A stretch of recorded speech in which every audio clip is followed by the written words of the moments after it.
paso a paso, construyendo desde el amor, paso a paso. Es un gusto saludar hoy en nuestro paso a Borja Vilaseca. Borja, bienvenido, ¿cómo estás? Un placer, un besito. 1 o 2. Bueno, aquí uno, ¿no? Yo siempre que doy un beso me quedo a medias. Me pero queda bueno. faltando. Pero ahí está, nuestro cubo para nuestro invitado, Borja Vilaseca, escritor, conferenciante internacional. Se van a dar cuenta ustedes ahorita de todos los temas que manejan. Papá de Lucas y de Lucía. Correcto. ¿De qué edades, Lucas y Lucía? Pues mira, Borja? Lucas va a hacer 5 ahora en agosto. Sí. Y Lucía hará 7 en diciembre. Mis 2 maestros. Muy bien, Dos. bienvenido. Es para nosotros un placerzazo tener a Borja Vilaseca acá. Cuando uno le dicen el nombre y no lo conoce, uno se imagina un señor ya viejito, por allá, de bastón, repartiendo conocimiento. Y es la prueba de que para ser un ser absolutamente espiritual, como ya se van a dar cuenta que lo es, no se necesitan muchos años, ¿no? Se vale empezar el camino pronto. Bueno, en mi caso, pues mira, tuve la fortuna de tocar fondo con 19 años, ¿no? Entonces, bueno, pues empecé el camino hacia adentro del despertar, pues a raíz de esa crisis en la adolescencia, ¿no? ¿Quién es Borja? Yo soy un motivado de la vida y soy un megáfono y soy un micrófono que básicamente a través de mí pues la vida comunica, trata de inspirar una revolución en el despertar de la conciencia, de empoderar a las personas, de que se conozcan a sí mismas, de que cuestionen su forma de pensar tan obsoleta con la que fuimos condicionados por el sistema educativo industrial y que las personas se atrevan a ser ellas mismas, a seguir su propio camino y que en definitiva se conviertan en un referente más de conciencia en esta sociedad. Y a nivel profesional, sobre todo, me dedico a revolucionar el sistema educativo. Estamos montando una escuela, estamos montando una universidad, promovemos muchos programas de autoconocimiento, desarrollo espiritual y también de reinvención profesional. Con el tema principal con el que la gente hoy en día reconoce a Borja es el de los eneagramas. Sí. Y esto aquí ha causado una gran revolución, lo digo al interior por lo menos de este estudio. Ayer estábamos todos anunciando al invitado y aquí decían, ojalá nos toque, ojalá me toque la cámara, quiero estar acá. Hemos traído unos libros para regalar. Genial, para el perfecto. equipo. Ahorita los promocionamos, pero contémosle a la gente qué es el eneagrama y cómo a través de esa herramienta has logrado hacer de megáfono, por ejemplo, como Sí. nos cuentas que lo haces. Bueno, lo primero que les diría a los espectadores es que por favor que no se crean nada de lo que diga, que no soy ningún ejemplo de nada, que no tengo la verdad. Simplemente mi historia es de alguien que sufría, que vivía en la profunda ignorancia y que un buen día descubrí, pues con 24 años, después de 5 años de búsqueda, el eneagrama, ¿no? Y el eneagrama para mí es una herramienta de autoconocimiento que describe a grandes rasgos 9 tipos de personalidad, 9 modelos mentales, 9 esqueletos psicológicos con los que nacemos, que se les llama eneatipos, y que básicamente cada uno de estos eneatipos hace una radiografía a grandes rasgos de nuestro lado oscuro, que llamaremos ego, donde hay ignorancia, inconsciencia, heridas, traumas, nuestros defectos, y que eso no hemos de demonizar, pero hemos de aprender a poner luz en esa sombra. Y también nos habla del ser, de la esencia, de nuestra verdadera naturaleza, que quedó ahí sepultada por capas y capas de condicionamiento.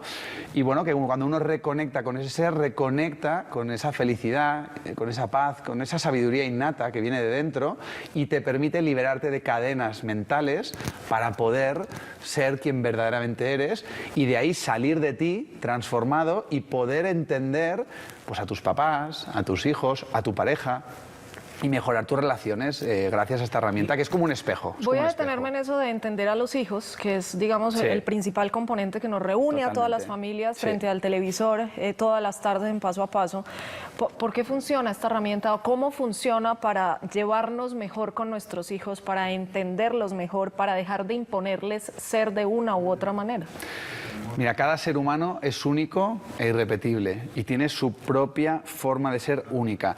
Esta herramienta describe a grandes rasgos 9 tipos de personalidad, ¿no? El primer paso es conocerte a ti mismo, como papá, como mamá. Por ejemplo, en mi caso, el eneatipo dominante es el 1. Pues yo como papá, mi herida de nacimiento es que nada nunca es suficientemente perfecto. Con lo cual, si estoy tiranizado por el ego, por la ignorancia, por la inconsciencia, si no me trabajo interiormente, puedo ser un padre muy exigente, muy perfeccionista, muy enfadoso, que siempre estoy pendiente de dónde están fallando mis hijos, corrigiéndoles, sermoneándoles, siendo muy duro, muy severo. Y claro, todo eso es un estímulo que le estás lanzando a tus hijos, que además cuando son pequeñitos pues no tienen pensamiento crítico, no pueden decir, hombre, papá está un poco descentrado, no me lo voy a tomar como algo personal, ha tenido un mal día, y los hijos se sienten que nunca son suficientes. Empiezan a tomar eso del padre o de la madre, ¿no? Te empiezas a entender a ti mismo y entonces, claro, llega un punto que a veces la mente, el ego, pues ve algo en tu hijo, pero antes de decírselo o actuar, puedes cuestionar tu forma de pensar, puedes pues, verte por dentro y no extrapolar tus zonas oscuras, proyectarlas sobre tus hijos, ¿no? Y por otro lado, sales de ti y te ayuda mucho si la tienes interiorizada. Es muy fácil de utilizar, es muy práctica, pero hay que hacer un trabajo interior previo para poder intuir, ostras, ¿y cuál puede ser el eneatipo de mi hijo? Está claro que es un proceso de autoconocimiento, pero claro, conviviendo como convivimos con nuestros hijos, podemos intuir que a los hijos no hay que darles lo mismo, cada uno es único. Entonces, ver un poquito qué le pasa por dentro a mi hijo y ver cómo podemos acompañarlo, porque no podemos ayudarlo ni salvarlo, tendrá que hacer su proceso. Pero yo, por ejemplo, observando a mi hijo que tiene tendencias pues muy hiperactivas, le cuesta mucho estar quieto, pues bueno, pues igual podemos probar con él a jugar al silencio, a hacer yoga para niños, o incluso le voy a apuntar a artes marciales para que canalice la energía. En cambio, mi hija pues tiene otra forma de ser diferente. Entonces, poder un poco salir de ti, empatizar con ellos y ponerle conciencia a un poquito al proceso de la educación. Esto me encanta. ¿Ya ve por qué le dije que tenía afán? Sí, es que es demasiado interesante. Borja, yo empezaba el programa como haciendo alusión a los pecados capitales, ¿cierto? Buenísimo. ¿Están directamente relacionados los eneagramas con esos pecados o depende Sí. de la interpretación Sí. que le dé? No, la acertaste y podías haber añadido la ira de que, oye, no haya empezado ya o que se Me lo acabe perdí. pronto. La ira Me la de perdí. que va a sentir el que pierde este programa. Sí, la ira sería el mío, por ejemplo, ¿no? Mira, los pecados capitales todos conocemos cuáles son, ¿no? El eneagrama básicamente es una herramienta de psicología práctica que se nutre de esa tendencia. Por ejemplo, en mi caso, cuando me empacho de mi propia ignorancia, de mi propio ego, cuando caigo mucho en la exigencia, en el perfeccionismo, ¿no? En la amargura, al final me conduce a la ira. O sea, mi pecado capital como padre podría ser un padre iracundo. En cambio, hay otras personas que pues adolecen o cojean pues, con otro tipo de pecado capital. Al final, el pecado capital, vamos a quitarle cualquier noción y connotación religiosa, básicamente es la emoción dominante, básicamente es el defecto dominante que nos domina, que nos secuestra cuando vivimos tiranizados por nuestra propia ignorancia. Muchas veces los hijos para mí son maestros espirituales, realmente ellos son maravillosos, están en inocencia, son como son, pero claro, son realmente un estímulo a veces muy adverso para los padres que tenemos una mentalidad pues a veces más adulta y no sabemos muy bien cómo lidiar con ellos. Pues claro, si tu eneatipo dominante es el 1, en ocasiones puede ser que la ira te secuestre y que eso lo puedas extrapolar a ellos. Pero esto sería en el caso de un padre cuyo eneatipo dominante fuera el 1. Entonces hay que verificar cada eneatipo, qué defecto dominante tiene, que se lo trabaje. En mi caso, por ejemplo, mis hijos me han casi, te digo, obligado a cultivar muchísimo más la serenidad en mi vida. Es decir, para no sucumbir y no pagar mi malestar, mi oscuridad sobre ellos. Con lo cual, yo desde que soy padre, el trabajo con la relajación, el trabajo con la serenidad ha sido muchísimo más importante que antes de ser padre, porque para poder lidiar con ellos sin esa versión iracunda de mí, he tenido que reforzar ese trabajo interior, para que ellos no... O sea, yo creo que hemos de proteger a nuestros hijos de nuestras propias sombras, poniéndoles luz, y para eso sirve el autoconocimiento a través del eneagrama. Wow. Pues estarán muchos preguntando, bueno, ¿y cuáles son los tipos de eneagrama que hay? Que son eneatipos, suelen llamarse. La idea es que podamos hacer un recorrido rápido, pues esto amerita hacer un curso de eneagrama que dura no sé cuánto tiempo. Yo para explicarlo con dignidad necesito 14 horas, pero podemos hacer una pincelada para despertar la curiosidad. Exacto, eso es lo que queremos hoy. Pero antes de hacerlo, creo que hay conceptos claves que es importante entender y aclarar antes de meternos de lleno con eso. Y la primera pregunta que hay que hacer es ¿qué es o cuál es la esencia del ser humano? Sí, un poco lo que aprendemos cuando, además esto lo dicen muchas tradiciones y corrientes filosóficas y espirituales, ¿no? Nosotros que somos padres y quien nos está escuchando es padre y madre, ¿no?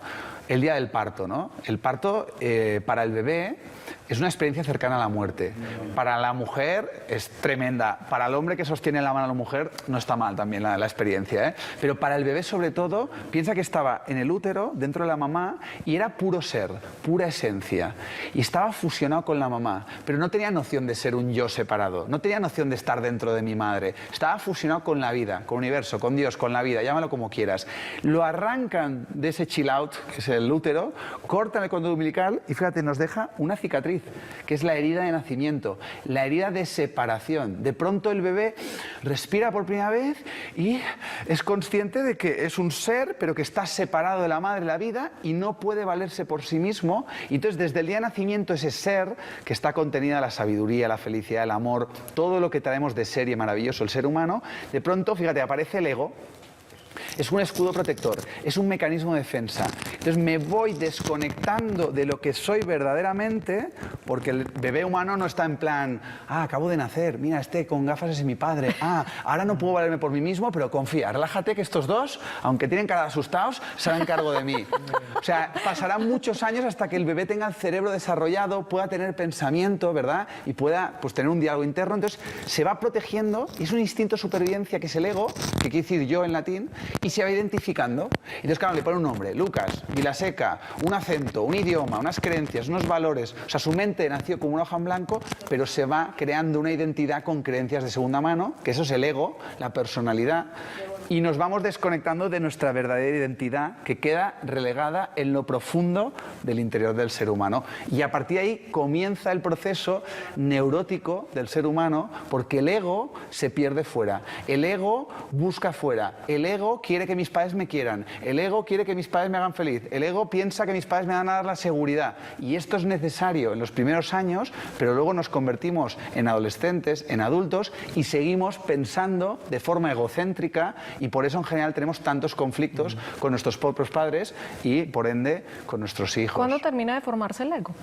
El ego dicen que acaba de cristalizar a los 7 años. De hecho hay quien dice que hasta los 7 años nuestros hijos son bebés. Y a veces, a mí me pasa, a veces los trato como adultos y le digo, cariño, que tu felicidad está dentro de ti, hijo mío, ¿no? Y me miran como, tía, papá tiene unos conceptos que no entiendo, ¿no? Porque lo buscan todo en los padres, ¿no? Entonces, son bebés humanos, entonces a los 7 años ya la personalidad está cristalizada y tú ya puedes intuir, si has hecho un trabajo interior, ya puedes observar a tu hijo, ya puedes ver por dónde cojea, qué problemas potenciales tendrá, arquetípicamente. Ya podrás ver, pues mi hija, por ejemplo, es demasiado responsable. Pues imagínate, hemos de trabajar que se desmadre un poco. Y digas, hombre, Borja, pues sí, en el templo de Delfo de la Grecia clásica decía, conócete a ti mismo y nada en exceso. El ego nos lleva al exceso, pues algunos de gula, otros de ira, otros de envidia, ¿no? Entonces, los padres conscientes no somos padres perfectos, pero le ponemos conciencia a nuestra forma de relacionarnos con ellos y entender un poquito cómo son nuestros hijos para acompañarlos en su proceso de desarrollo, ¿no? ¡Wow! Vamos a ir a la línea 268-6033. María está con nosotros, mamá de Mateo y Emiliano. María, bienvenida, ¿cómo estás?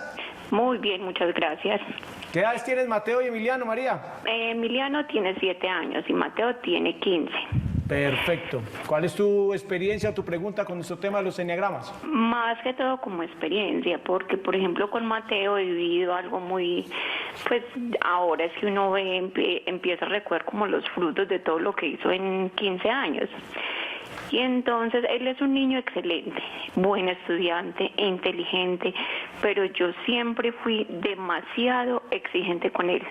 Entonces, en esos días él estaba como depresivo, como aburrido, y le decía yo, ¿pero por qué? Y me decía, mamá, es que siento que no hago nada bien. Y yo le decía, pero dime que no haces bien. Y entonces ahí fue donde yo vi que lo había, o sea, le exigí tanto, que nunca le hice ver las cosas tan buenas que hacía, porque en realidad él es excelente, es muy buena persona, responsable, buen estudiante, inteligente, buen hijo, pero él siente que no hace nada bien.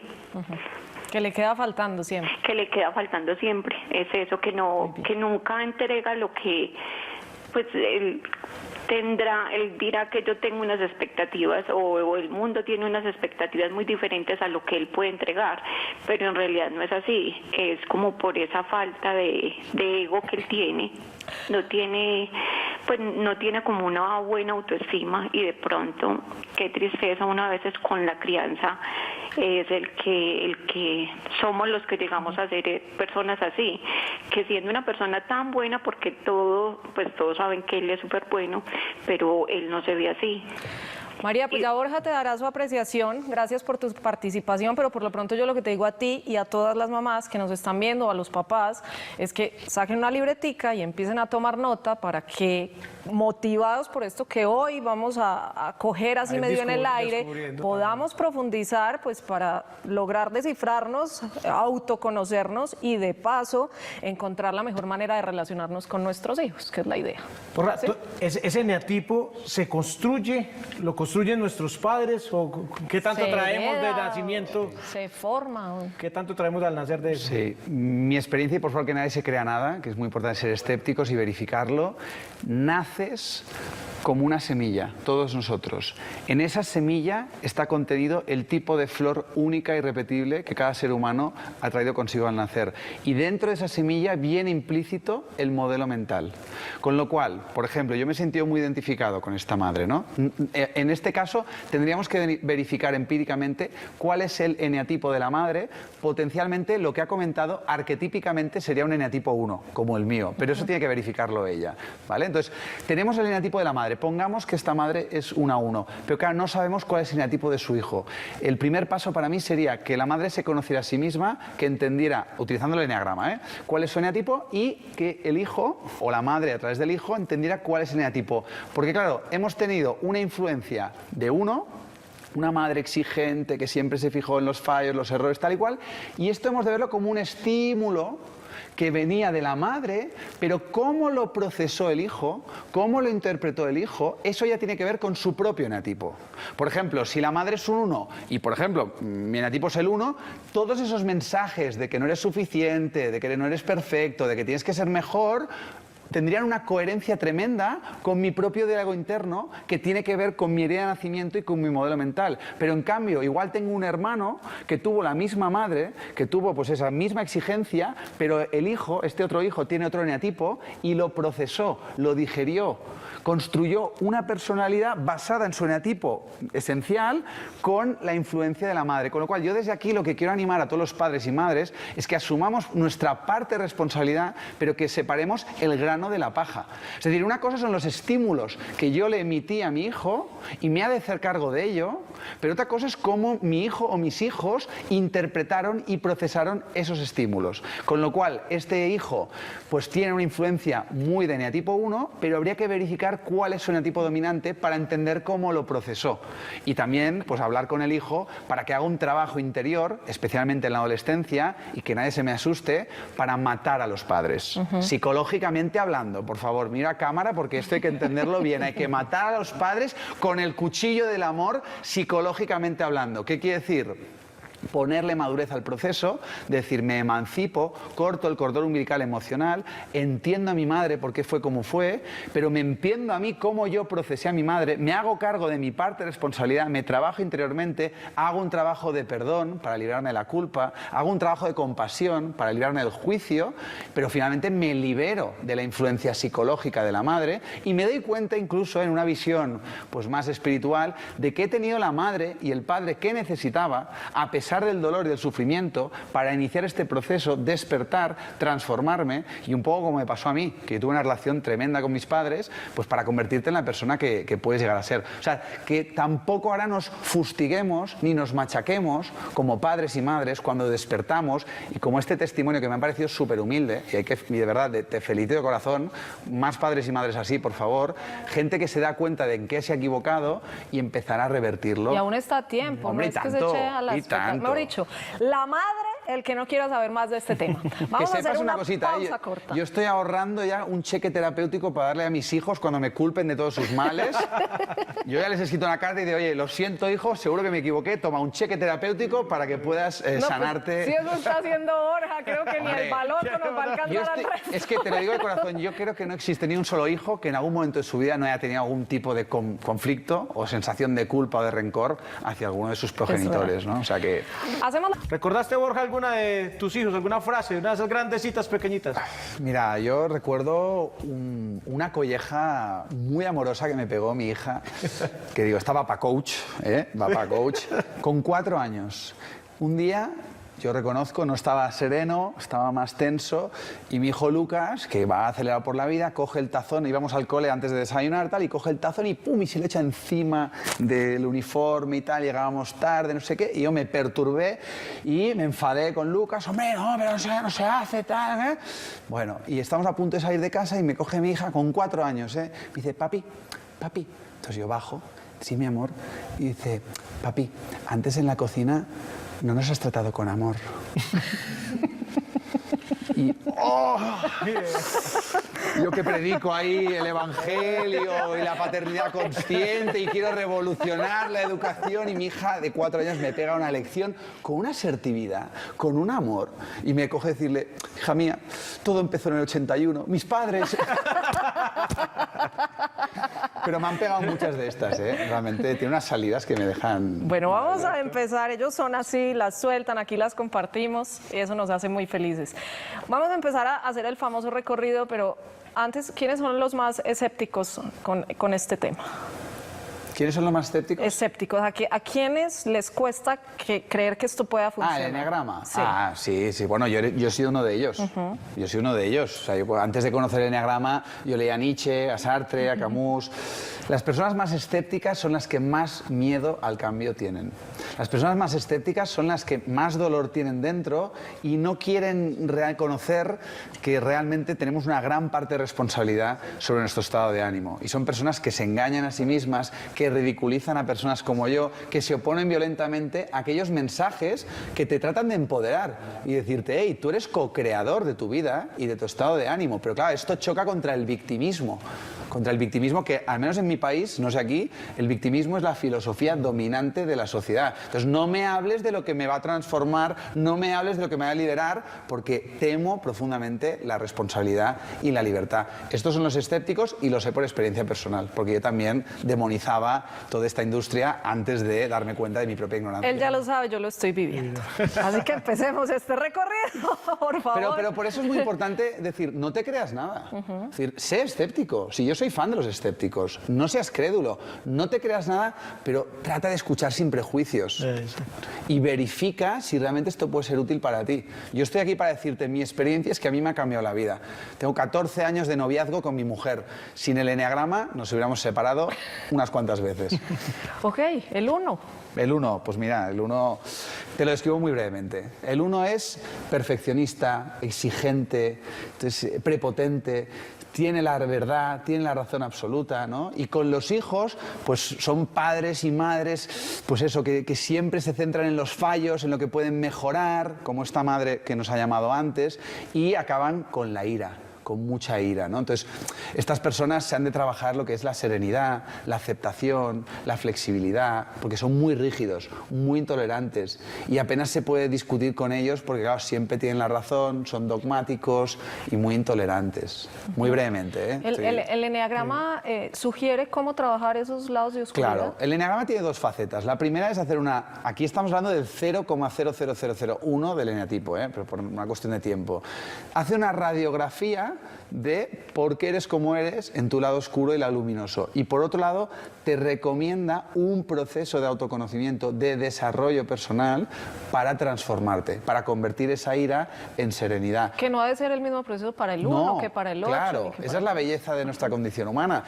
¿Qué nos han dicho siempre? Haz a los demás lo que a ti te gusta que te hagan. No, haz a los demás lo que a los demás les gusta que le hagan. Claro, yo tiendo a tratar a mis hijos como yo considero, no, yo he de salir de mí, de mi ombligo, de mi ego y entender qué necesitan mis hijos. Mi hija Lucía Pinta, que es más parecida a mí, pues claro, tengo que tener cuidado porque mi forma de ser puede ser que perpetúe su exigencia, que ya le viene de serie. En cambio, con mi hijo Lucas habrá que trabajarlo de otra manera, pero no para que ellos sean como yo considero que han de ser, sino para ojalá poder acompañarlos y guiarlos para que ellos tengan herramientas y cuando llegue esa crisis de la adolescencia puedan lidiar consigo mismos y ser personas completas, felices, liberadas de sus padres, ¿no? Ok, después del 1 sigue el 2, pero antes...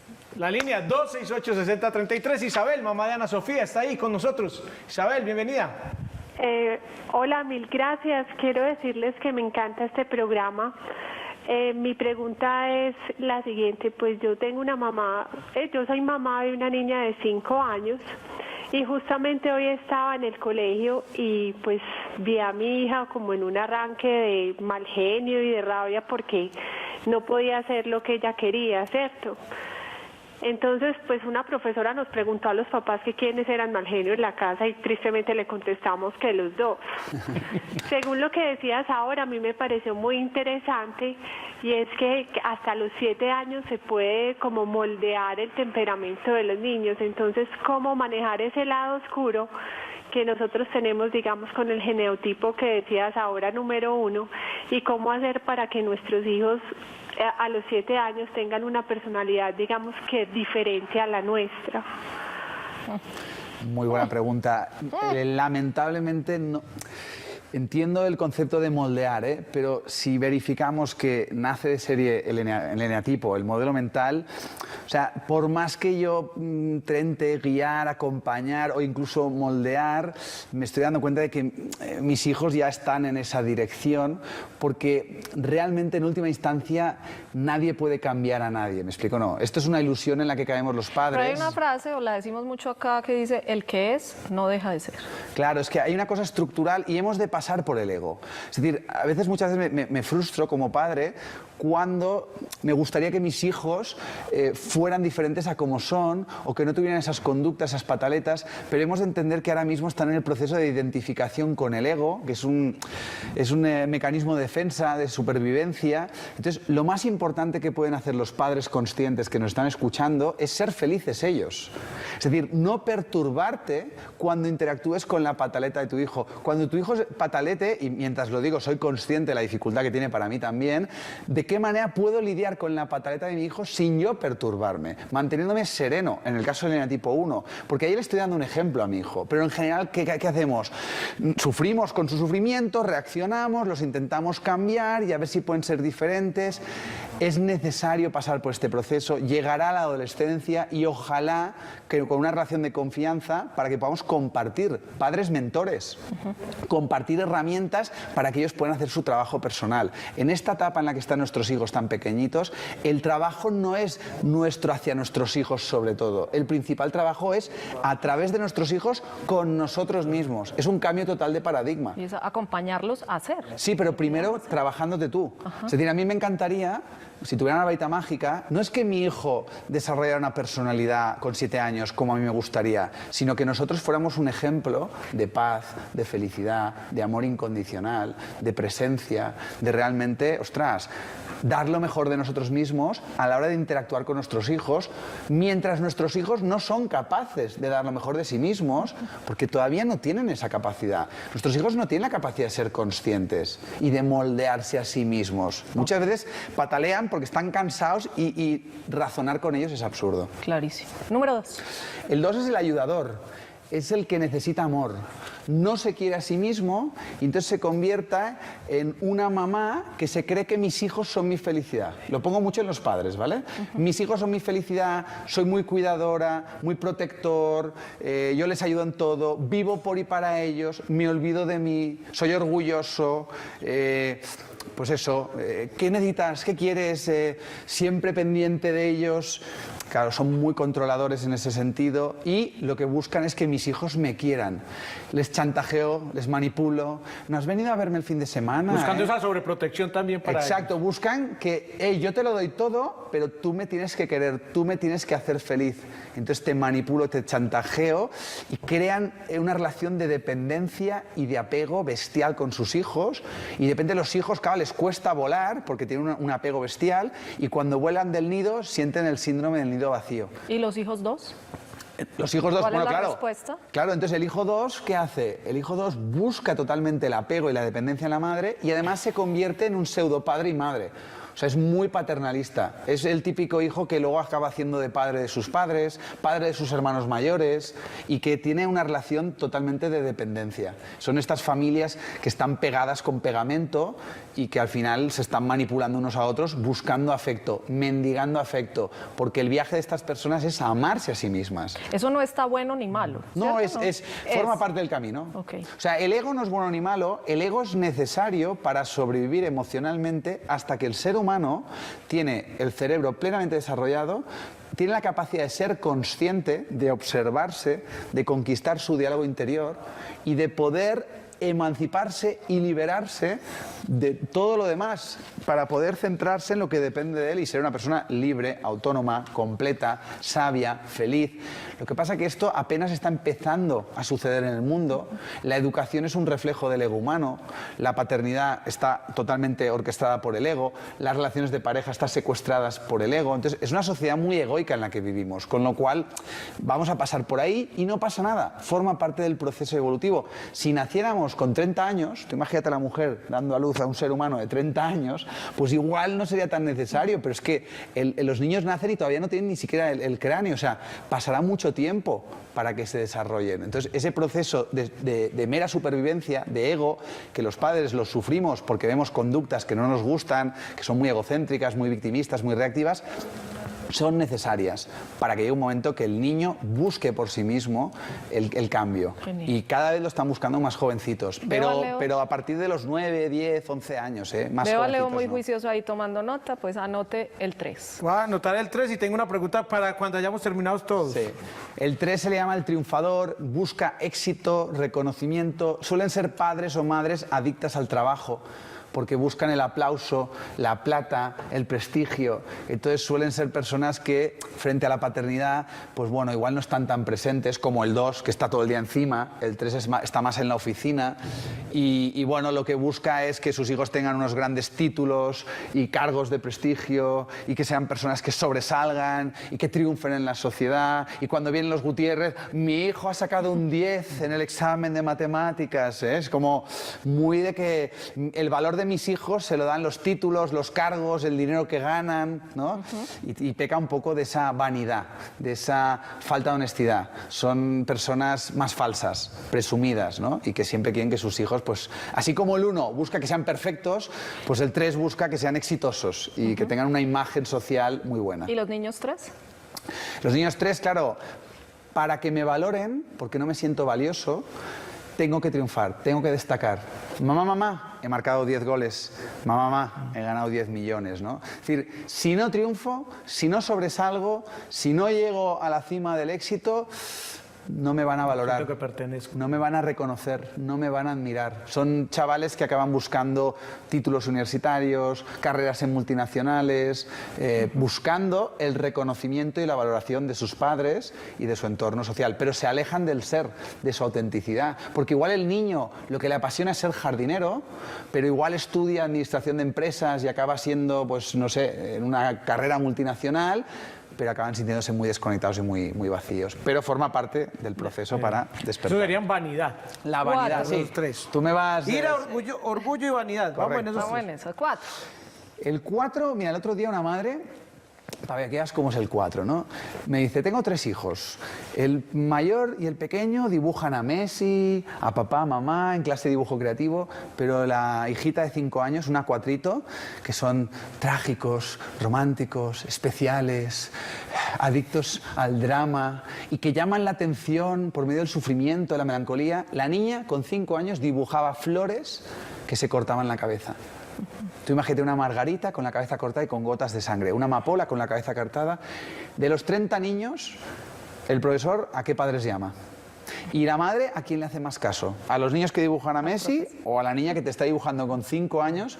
Son niños muy profundos, muy intensos, emocionalmente muy inquietos, pero claro, buscan llamar la atención, tienen un complejo de inferioridad, se sienten inferiores, se sienten menos y tratan de adornarlo con una personalidad dramática, melancólica, especial, pero para llamar la atención.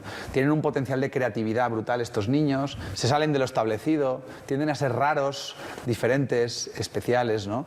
Y bueno, ¿Y las madres o los padres?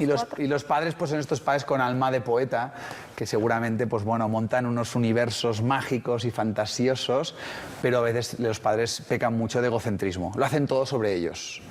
O sea, fíjate mi hijo que dibuja flores, que se suicidan, porque yo. Y, oye, tu hijo está sufriendo, o sea, sal de ti. Son padres que les cuesta mucho salir de sí mismos, todo lo hacen sobre ellos. Yo, mí, me, conmigo, y van al diván del psicoanalista, es que mi hijo dibuja flores, y mientras el hijo ahí sigue con su movida, ¿no? Es la envidia. La envidia de que desde el complejo de inferioridad me comparo. Ay, los padres de ella, ostras, se quieren mucho, ¿eh? No nos damos besitos, no sé, se comparan y se sienten menos, ¿no? Es un poco el mecanismo que tienen en el 4. ¿Uno puede ser un poco de todo? Sí, esto no lo hemos explicado porque es más técnico.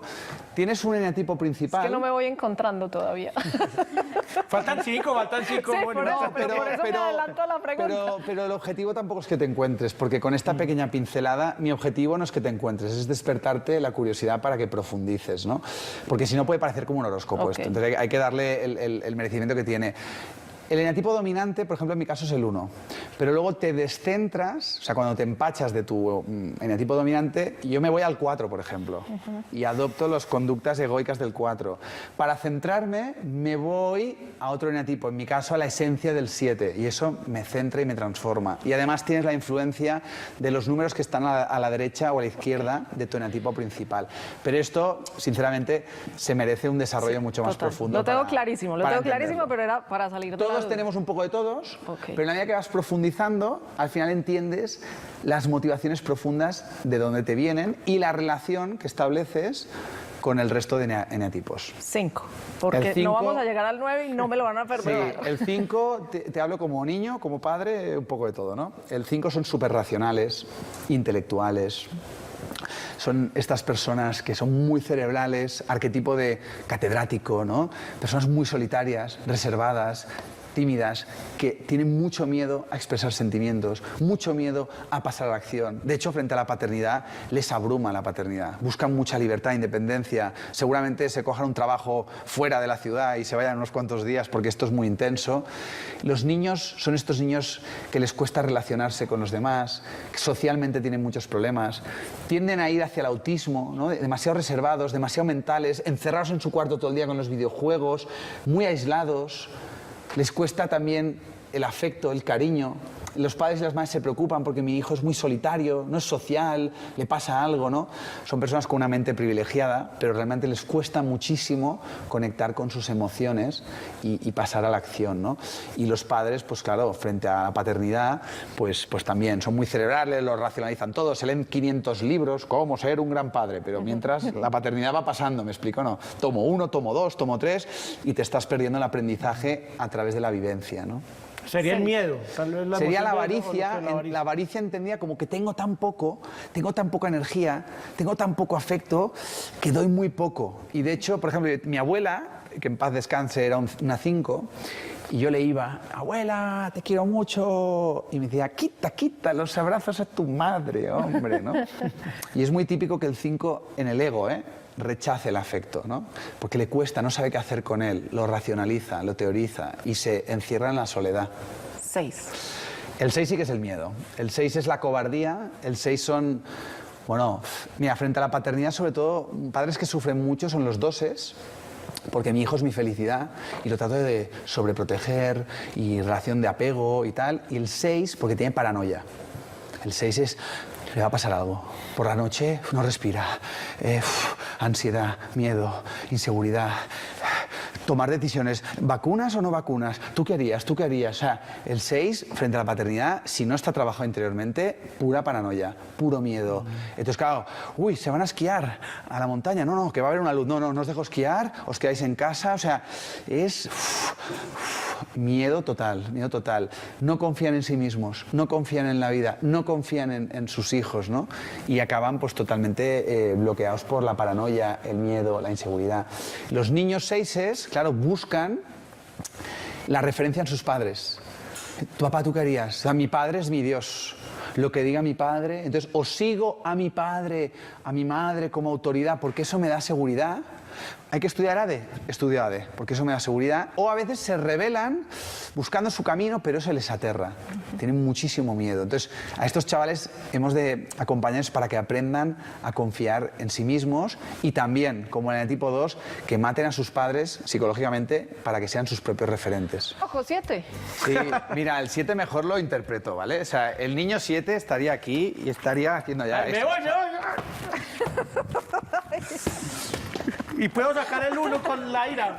¿Vale? O sea, perdón, pido disculpas a todos, pero yo soy muy 7, mi hijo es 7, pinta 7. Hiperactivos. O sea, estos niños que es que no pueden estar sentados en una clase escuchando un rollo que no le interesa a nadie en el sistema educativo. Los diagnostican con el trastorno de déficit de atención, con hiperactividad, los medican. Son niños que les cuesta mucho concentrarse, estar quietos, son hiperactivos, buscan placer, hedonistas, juerga, diversión, pasarlo bien. Claro, son un desafío para los padres, ¿no? Los padres y madres 7 son Peter Pans, les cuesta madurar, son muy infantiles, ahora son muy payasos, muy divertidos, conectan mucho con el niño, ¿no? Pero realmente el 7 al final es la gula, que tú lo has dicho antes. Siempre quieren más, y estos niños por la noche es que llegan con una energía. Yo a mi hijo a veces pienso, ostras, tranquimacín kids, tú, ¿hay algún... Hay algún relajante natural, por favor, pero es que mi hijo, papi, yo le digo, respira, hijo, y dice... Por eso te digo, yo le quiero apuntar a Jiu-Jitsu o que haga yoga para niños porque tienen muchísima energía. 8. El 8 es el desafiador, son estos niños fuertes, duros, muy agresivos, beligerantes, que no soportan que les digan lo que tienen que hacer, que a veces pueden llegar incluso a pegarle a la puerta una buena, ¿no? Y se desafían a sus padres, ¿no? O sea, son muy, muy temperamentales, fuertes y dominantes, con lo cual no llevan nada bien el tema de la autoridad. A estos niños hay que dejarles mucha libertad, bueno, que sean más dueños de su vida, pero claro, los padres hemos de ser padres, ¿verdad? Y los padres y las madres 8 son mafiosos, son la mafia, o sea, son un clan, ¿no? O sea, no te metas con mis hijos, ¿no? O sea, si te metes con mis hijos, ten cuidado, ¿no? O sea, pueden ser personas que intimidan mucho. Al padre le tenías miedo y respeto, y cuando hablaba el padre, bueno, todos callados, porque impone. Imagínate Vito Corleone, ¿vale? Como padre, ¿no? O sea, y del wow.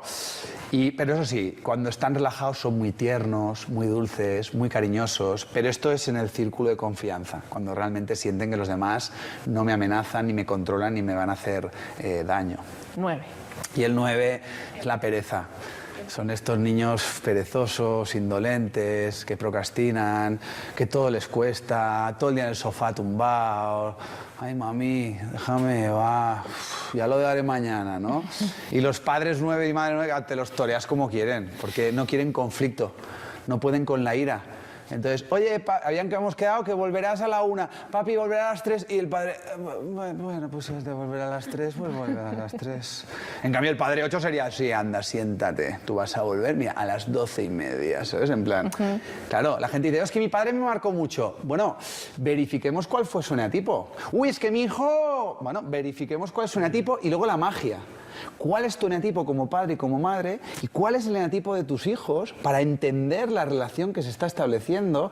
Y yo me ocupo de trabajarme a mí para ser mi mejor versión y como padre entonces puedo acompañar para que mi hijo a su debido momento pueda convertirse en su mejor versión y tener una relación maravillosa. A mí el eneagrama me ha dado muchísimo a sanar mi relación con mis padres. Tengo una relación maravillosa de corazón y los he odiado a muerte en su día.